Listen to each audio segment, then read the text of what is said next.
Hello दोस्तों, आप सभी का स्वागत है आज के इस नए वीडियो में। आज की वीडियो में हम यहाँ पर सीडीपी के बहुत ही इम्पोर्टेंट क्वेश्चन लेकर आए हैं जो कि सीटेट के लिए बहुत ही इम्पोर्टेंट है। जैसे कि आप जानते हैं कि सीटेट का एग्ज़ाम 7 जुलाई को होने वाला है, बहुत ही कम टाइम बचा है। तो आपको मैं यहाँ पर सीडीपी के अर्थात बाल विकास के बहुत ही इम्पोर्टेंट क्वेश्चन लेकर आया हूँ, जहाँ पर मैं आपको यहाँ पर प्रैक्टिस करवाने वाला हूँ, ठीक है ना। तो मेरे साथ इस वीडियो के पूरा अंत तक बने रहिए क्योंकि ये क्वेश्चन बहुत ही इम्पोर्टेंट है। आपके यहाँ से क्वेश्चन जरूर फंसेंगे सीटेट में, तो आप इस क्लास को पूरा अंत तक देखिएगा, ठीक है ना। तो चलिए आज की वीडियो को शुरू करते हैं। देखिए यहाँ पे पहला क्वेश्चन दिया हुआ है कि निम्नलिखित में से कौन सा अधिगम का एक मुख्य थार्नडाइक नियम नहीं है। इनमें से 4 ऑप्शन दिए गए हैं और आपको इसमें से बताना है कि थार्नडाइक के अधिगम का नियम इसमें से कौन सा नहीं है, ठीक है ना। तो कौन सा नहीं है, option number B right answer, अभ्यास का नियम, ठीक है ना। बढ़ते हैं अगले क्वेश्चन की ओर। देखिए यहाँ पे क्वेश्चन नंबर दूसरा दिया हुआ है कि निम्नलिखित में से कौन सा प्रभावी अधिगम का अवरोधक नहीं है। निम्नलिखित में से कौन सा प्रभावी अधिगम मतलब बहुत अच्छा अधिगम जो होता है उसका अवरोधक मतलब उसको अवरोध करने वाला इनमें से कौन सा ऑप्शन नहीं है। तो इसका राइट आंसर क्या हो जाएगा, ऑप्शन नंबर सी हो जाएगा, अधिगम परिस्थिति। किसी भी परिस्थिति में अधिगम किया जा सकता है, ठीक है ना। परिस्थिति जो है, अधिगम की परिस्थिति जो है अवरोधक नहीं है, किसी भी कंडीशन में अधिगम किया जा सकता है। तो right answer option number C हो जाएगा। बढ़ते अगले क्वेश्चन की ओर। देखिए यहाँ पर क्वेश्चन नंबर तीसरा दिया हुआ है कि कंप्यूटर की किस इकाई में जटिल गणनाएं करने की क्षमता होती है। अर्थात कंप्यूटर की ऐसे कौन सा यूनिट है जहाँ पर जटिल गणनाएं, ठीक है ना, गणनाएं करने की क्षमता होती है। तो किस में होती है, यहाँ पर हो जाएगा इसका right answer option number C, केंद्रीय प्रोसेसिंग इकाई, ठीक है। Right answer option number C, केंद्रीय प्रोसेसिंग इकाई। बढ़ते हैं अगले क्वेश्चन की ओर। देखिए यहाँ पे क्वेश्चन नंबर चौथा दिया हुआ है कि निम्नलिखित में से कौन सी शिक्षण अधिगम सामग्रियों के संबंधित एक गतिविधि सहायक सामग्री नहीं है, ठीक है ना। यहाँ पर क्वेश्चन का मतलब ये है कि यहाँ पे 4 ऑप्शन दिए गए हैं और इसमें से ऐसा कौन सा शिक्षण अधिगम है जो मतलब गतिविधि सहायक नहीं है, मतलब कोई भी चीज़ सीखने के लिए सहायक नहीं है। कौन सी गतिविधि है जिसके माध्यम से बच्चा मतलब कोई भी नई चीज़ को नहीं सीख सकता है, ठीक है। तो देखिए यहाँ पे कौन सा हो जाएगा, overhead project. Right answer option number A हो जाएगा, ओवरहेड प्रोजेक्ट, ठीक है। क्योंकि जो बच्चा है ना, नाटक के माध्यम से अच्छी तरीके से सीख सकता है, प्रदर्शन के माध्यम से भी सीख सकता है और यहाँ पर क्षेत्र का भ्रमण कराने के माध्यम से। तो ये तीनों ऑप्शन जो है ना, तो बच्चे को सीखने के लिए एक अच्छा माहौल देते हैं। लेकिन यहाँ पर जो है ना, क्या है, यहाँ पर गलत क्या हो जाएगा, ओवरहेड प्रोजेक्ट। क्योंकि बच्चा अभी उतना सक्षम नहीं है कि प्रोजेक्ट के बारे में समझ सके, ओवरहेड प्रोजेक्ट। और बाकी नाटक करके दिखाएंगे तो जल्दी समझ जाएगा, प्रदर्शन करेंगे कोई भी चीज़ को तो जल्दी समझ जाएगा, या तो उसे कहीं घूमने भागने ले जाएंगे तो भी वो चीज़ों को जल्दी समझ सकता है। तो सीटेट के बहुत ही इंपॉर्टेंट क्वेश्चन है, वीडियो को पूरा लास्ट तक देखिएगा। चलिए बढ़ते हैं अगले क्वेश्चन की ओर। देखिए यहाँ पे क्वेश्चन नंबर 5वां दिया हुआ है कि कक्षा कक्ष में संप्रेषण का प्रकार है। कक्षा कक्ष में संप्रेषण का प्रकार कौन सा है, इसमें से आपको बताना है, ठीक है ना। तो इसमें से क्या हो जाएगा, ए नंबर पे दिया है शाब्दिक अंतःक्रिया, ऑप्शन बी पर दे रखा है अशाब्दिक अंतःक्रिया, या ऑप्शन सी पर दे रखा है ए और बी दोनों, या इनमें से कोई नहीं। तो इसका जो करेक्ट आंसर हो जाएगा वो है ऑप्शन नंबर सी, ए और बी दोनों, ठीक है ना। क्योंकि कक्षा कक्ष में संप्रेषण मतलब, संप्रेषण का मतलब होता है आदान प्रदान, ठीक है ना।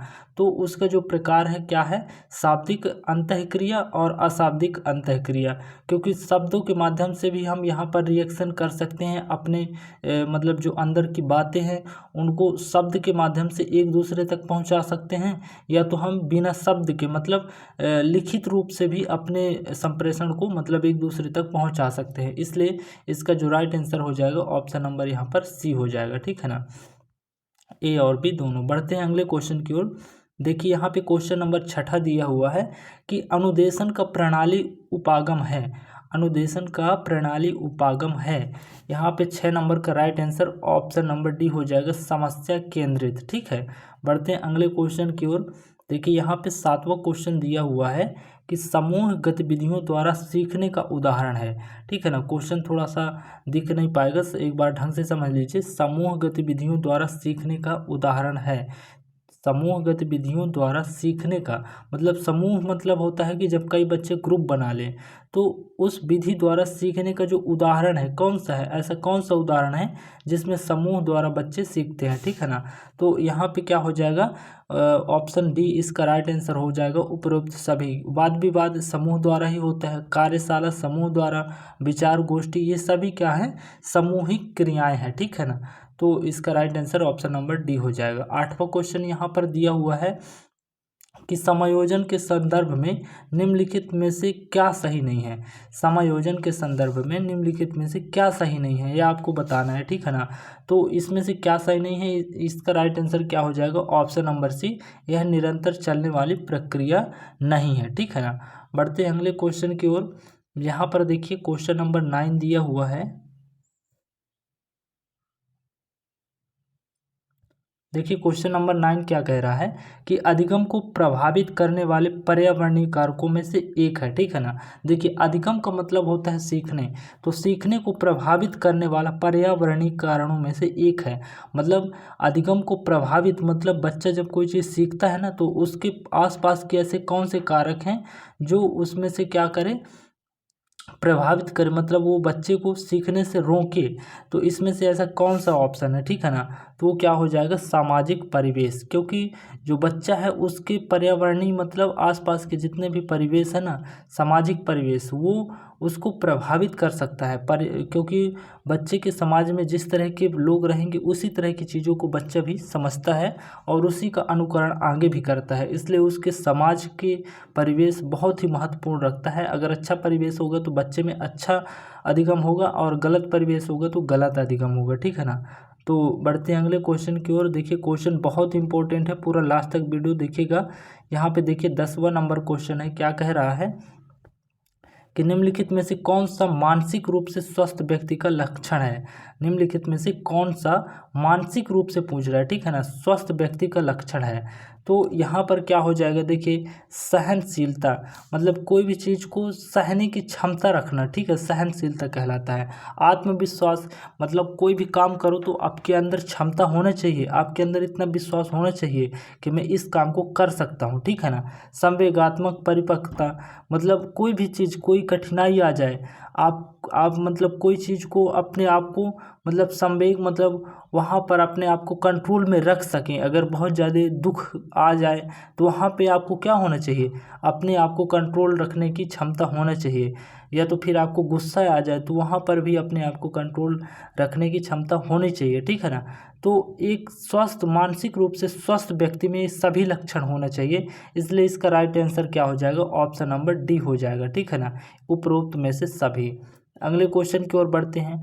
देखिए यहाँ पे 11 नंबर का क्वेश्चन दिया हुआ है कि प्रशिक्षण एवं अनुभव के द्वारा व्यवहार में होने वाले परिवर्तन को अधिगम कहते हैं, यह कथन किनका है, ठीक है ना। देखिए यहाँ पे क्या कह रहा है कि प्रशिक्षण, प्रशिक्षण तो मतलब समझ रहे हैं ना कि ट्रेनिंग या अनुभव के द्वारा व्यवहार में होने वाले परिवर्तन। देखो क्या है ना कि हम जब पृथ्वी पे आते हैं ना तो हमको कुछ भी नहीं पता होता है।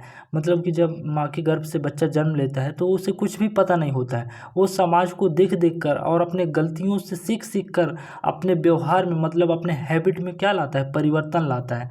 तो उसको इससे कुछ ना कुछ सीखने को मिलता है और तब वो चीज़ों को समझ पाता है कि मुझे ऐसा नहीं करना चाहिए, ये करना चाहिए, ठीक है ना। तो ये जो अधिगम होता है, मतलब उसके अंदर जो चेंज होता है, परिवर्तन होता है, तो इसमें से ऐसा किसने कहा था, यह कथन किसका है, यही चीज़ आपको मुख्य रूप से बताना है। तो यह कथन किसका है, गेट्स का है, ठीक है ना। ध्यान रखना, यह जो मतलब कथन है किसका है, गेट्स का है। अगले क्वेश्चन की ओर आते हैं। देखिए यहाँ पे 12 नंबर का क्वेश्चन दिया हुआ है कि कोई भी बालक सीखना शुरू करता है, कोई भी बालक सीखना शुरू करता है, कब से सीखना शुरू करता है, अपने जन्म से ही सीखना शुरू कर देता है। क्योंकि बच्चा जब जन्म लेता है समाज में तो उसमें इतनी क्षमता होती है कि वो कोई ना कोई चीज़ को सीख सके, ठीक है ना। क्योंकि देखिए जब बच्चा जन्म लेता है तो हाथ पाँव हिलाता है, रोता है, फिर धीरे धीरे हंसता है, फिर चलने लगता है, ठीक है ना। तो उसमें बहुत सारी ऐसी क्षमताएं होती हैं जो जन्म से ही होती हैं, ठीक है ना। तो इसलिए इसका right answer option number D हो जाएगा। दोस्तों बहुत ही इंपॉर्टेंट क्वेश्चन है, इनको पूरा अंत तक लगाइएगा और चैनल को भी सब्सक्राइब कर लीजिएगा क्योंकि ऐसी वीडियो आपको मिलती रहेंगी। देखिए यहाँ पे 13 नंबर का क्वेश्चन दिया हुआ है कि क्षमता के विकास का दूसरा नाम है।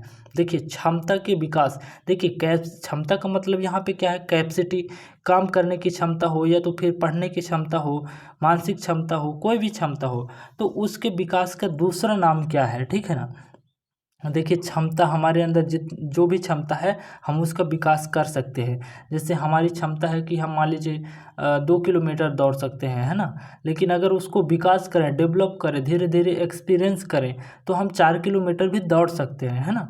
तो विकास के क्षमता की विकास का जो दूसरा नाम है वो क्या है, यही आपको बताना है, ठीक है ना। तो वो क्या हो जाएगी, कौशल विकास, ठीक है ना। Right answer option number D, कौशल विकास, ठीक है।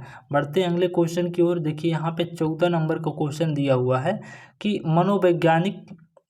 मनोविज्ञान ने शिक्षा को बना दिया है। जो मनोविज्ञान है, मनोविज्ञान मतलब किसी के मन को, किसी के इच्छाओं को, ठीक है ना, यही मनोविज्ञान कहलाता है, ठीक है। तो ये जो शिक्षा है इसको बना दिया है, ये जो शिक्षा है दूसरे के दिमाग को पढ़ने की जो शिक्षा है वो बना दिया है। क्या बना दिया है, क्या बना दिया है, बाल केंद्रित बना दिया है, ठीक है ना। क्योंकि देखिए पहले जो टीचर होते थे तो वो खुद स्वयं केंद्रित होते थे, अपने आप को बहुत इंटेलिजेंट विद्वान समझते थे और बच्चे को अपने गुणों को बांटते थे, ठीक है ना। लेकिन अब क्या है, बच्चे को बारे में पहले समझा जाता है, इसके बाद में बच्चा कितना उसकी क्षमता है समझने की, उस हिसाब से बाल केंद्रित शिक्षा है, ठीक है। अगले क्वेश्चन की ओर बढ़ते हैं। देखिए यहाँ पे 15 नंबर का क्वेश्चन दिया हुआ है कि निम्नलिखित में से कौन सा रायबर्न के अनुसार शिक्षा के 3 संबंधों में सम्मिलित नहीं है, ठीक है। एक बार फिर से समझ लीजिए, निम्नलिखित में से कौन सा रायबर्न के अनुसार शिक्षा के 3 संबंधों सम्मिलित नहीं है। तो इसका जो राइट आंसर है ऑप्शन नंबर सी होगा, शिक्षक और विषय के संबंध में, ठीक है। अगले क्वेश्चन की ओर आते हैं। देखिए यहाँ पे 16 नंबर का क्वेश्चन है। क्वेश्चन क्या दिया हुआ है कि अधिगम प्रतिफल का तात्पर्य है, अधिगम प्रतिफल का जो तात्पर्य है वो क्या है। तो इसका right answer option number A होगा, बालक के व्यवहार में होने वाला परिवर्तन, ठीक है। तो चलिए आज की वीडियो को यहीं पर समाप्त करते हैं। अगर चैनल पे नए हैं तो चैनल को जरूर सब्सक्राइब कर लीजिएगा क्योंकि ऐसे ही वीडियो आपको टाइम टाइम पर मिलते रहेंगे। Thank you for watching.